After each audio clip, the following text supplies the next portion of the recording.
Hello বন্ধুরা, আমি আজকে বানাবো ফুলকপির রেজালা রেসিপি। তো ভিডিওটা স্কিপ না করে দেখতে থাকুন আর চ্যানেলটা লাইক আর সাবস্ক্রাইব করুন। তো চলুন রেসিপিটা দেখা যাক।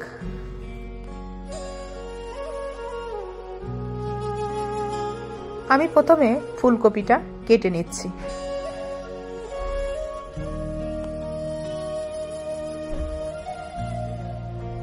ফুলকপির যে ফুলগুলো একটু বড় সেগুলো মাঝখান থেকে একটু চিড়ে নেবেন।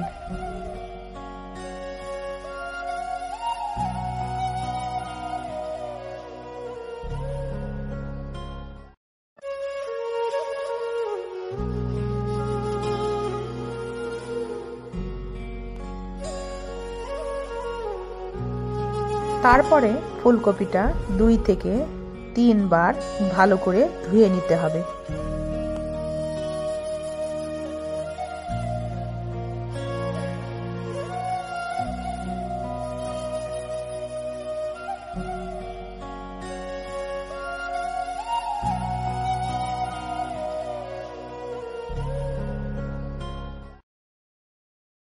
আমি এখানে একটা বাটিতে 1.5 চামচ মতন চার মগজ, 1.5 চামচ পোস্ত,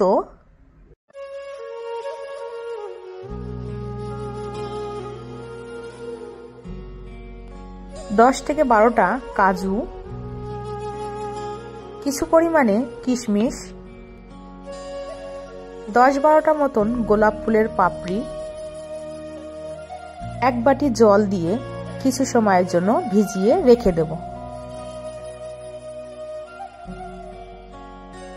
এখানে আমি ভাজা মশলার জন্য জায়ফল, জায়ত্রী, দালচিনি, লবঙ্গ, জিরা, মৌরি, এলাচ আর গোলমরিচ নিয়ে নিয়েছি। আমি একটা কাঠখোলায় ভালো করে মশলাগুলো ভেজে মিক্সিতে পিষে নেব।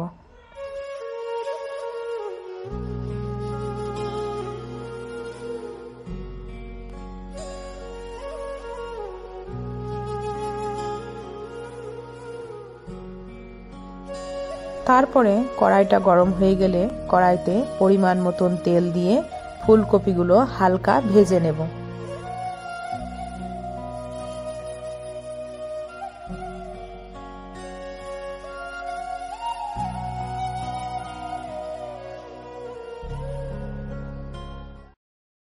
ফুলকপিগুলো হালকা ভেজে নেওয়ার পরে আমি সামান্য পরিমাণে নুন অ্যাড করব।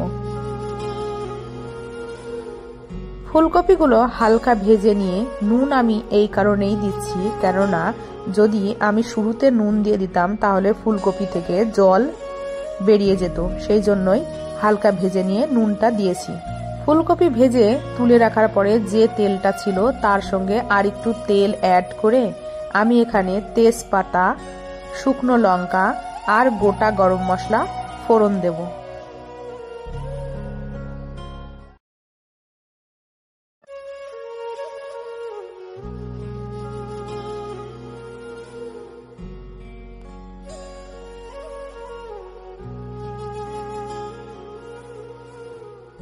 তারপরে এখানে ছোট 1 চামচ আদা বাটা আর কাঁচা লঙ্কা বাটা দিয়ে ভালো করে ভেজে নেব।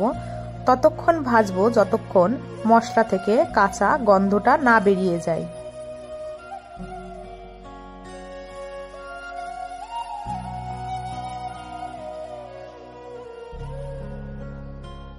মশলাটা ভাজার সাথে সাথে আমি এখানে সামান্য পরিমাণে নুন অ্যাড করব।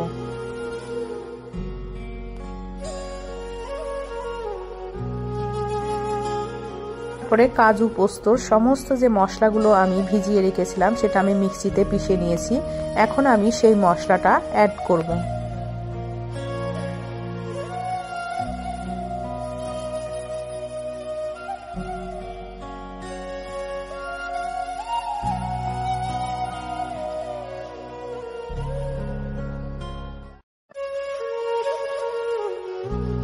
মশলাটা হালকা ভাজা হয়ে গেলে আমি সামান্য পরিমাণে লঙ্কার গুঁড়ো অ্যাড করব। তারপরে ভেজে রাখা ফুলকপিগুলো দিয়ে ভালো করে কষাতে থাকবো।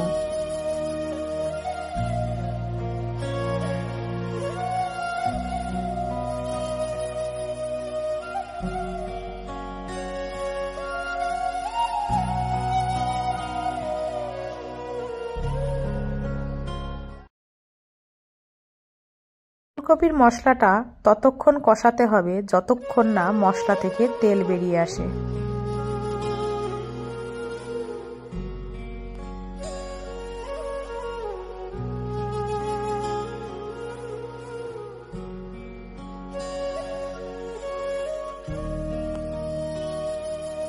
মশলা কষানো হয়ে গেলে এখানে পরিমাণ মতন জল দিয়ে ভালো করে ফুলকপি সিদ্ধ করে নিতে হবে।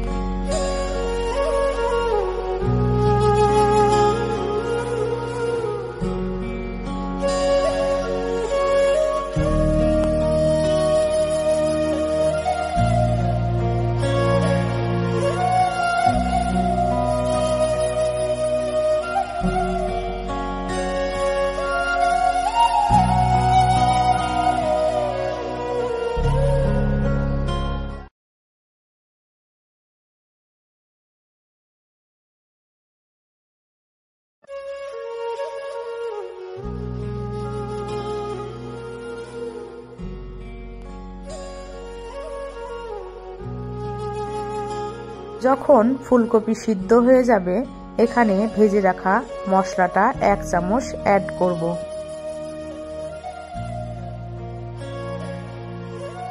রসুন পেঁয়াজ ছাড়া এই রেসিপিটা কিন্তু দুর্দান্ত তৈরি হয়।